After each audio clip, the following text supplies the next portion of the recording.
for violin. That caliber which you could.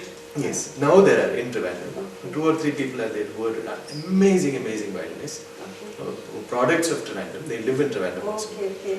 But at that time they were not there. And the gentleman who became my Veena Guru, Trivandrum R. Venkatraman, Yeah. he used to come to The teach late my... Mr. Narayan. Narayan was his guru. His guru, yeah. So Venkatraman sir used to come home to teach my father Veena. Okay. So by that time I had started studying vocal music.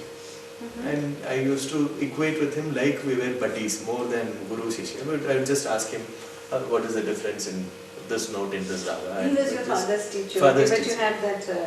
So we saw each other as Just just like we stand and talk. He would always chew tobacco after the class. So he had a scooter with a box which would always have tobacco. Okay. So after class he would stand there and chew tobacco. That is when I would go and we would stand and chat for sometimes music. even 2 hours. Only about music or about?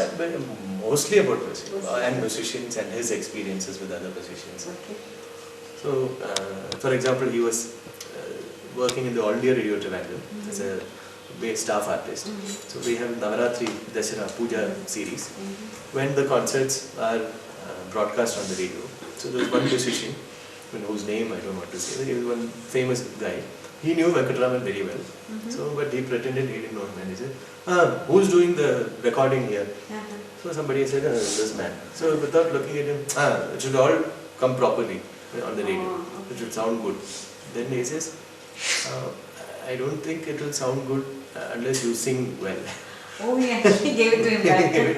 So it will sound as like you sing. Yeah. So suppose you sing badly, I can't make it sound good. So those sort of stories also were there. Okay. So we were, then I started studying.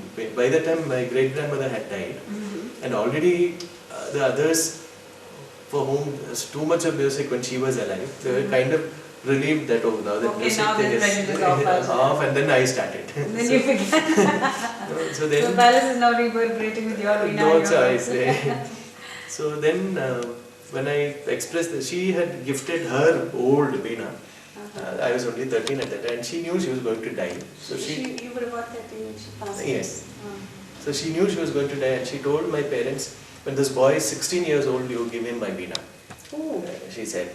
And I turned 16, I turned 17 also, nobody gave me a Veena. I said, I want to learn Veena. And you didn't know about this promise? I knew it, in my presence only. So they said, you can't even sing properly, shut up. Now you want to waste time on Veena also. So just study. That was the only thing I heard. So finally I started Veena lessons secretly. Oh, from really? Venkatraman, who used to come home to teach my father. And how many years of vocal had already gone into? Very good question. Around 5 years. 5 years of vocal. That must have helped you immensely because it's the same lyrics for us. No? Hugely, yes. Yeah. And so now I know exactly how much difference knowledge of an instrument makes. Because 5 years I had studied singing without knowing Veena. So when I studied Veena, it was like you see something inside a plastic cover, suddenly the cover is removed and you get it in your hand. Like that you get the notes. Okay, so 5 years of vocal, then you took to the Veena. But I was continuing vocal lessons also with my guru. Okay, some schools of Veena, they insist that you sing along with the thing. Was your teacher one of those? Yeah, my teacher was trained in both singing and Veena, by Veena teacher. Okay, Mr. Venkatraman. While Vechule Rizpurana said he was a vocalist. Pure vocalist. Yes. So, but bit of instrument will always add to vocal and vice versa. So after that you have noticed that, do you tell your students the same thing, that it will enhance their understanding? Definitely. But the way I teach itself is very, how can I say, the way I teach is something that can be done only by someone who knows an instrument also. Oh, okay. You mean it has influenced your teaching so much? Completely. It's like, suppose you are a doctor and you just look at a human being and you can see their X-ray. Without an X-ray machine, you can just see inside. Okay. You can get the X-ray of the music if you learn an instrument properly. Of the music or of the student you're teaching? No, of the music, not of this. Of the music, okay. But when we hear somebody sing, there are many famous musicians currently who haven't studied instrumental music. And when we hear them, we can immediately tell that this person doesn't know instrument. Okay, that he's only trained in vocal. You can tell like that? Any instrumentalist can tell. Not only me. Suppose there is a professional violinist He accompanies many singers. And if a singer has learnt an instrument or hasn't learned an instrument, You can tell the violinist can immediately tell whether they know. Okay. Because we call it Swaratyanam, the knowledge of Swaram. Swaragyanam. Yeah, Swaragyanam, which the real Swaragyanam comes with learning an instrument. Okay. Some people, for years and years and years of singing, they reach a very high level. Okay. But the very subtle oscillations and ornamentation, gamakams, what we call, we know. Maybe it's possible studying only vocal music, like you work for 20 years or whatever. Okay. But learning an instrument makes it very easy. So you think it gives you quicker insights and better insights? Yes, into we can visualize the notes. Oh, Suppose because of that, when I teach, I move my hand, which I don't do when I sing normally. Yeah. So suppose you're doing something like Gama or Gama. So this Ma is oscillating only this much. Yeah. Ma.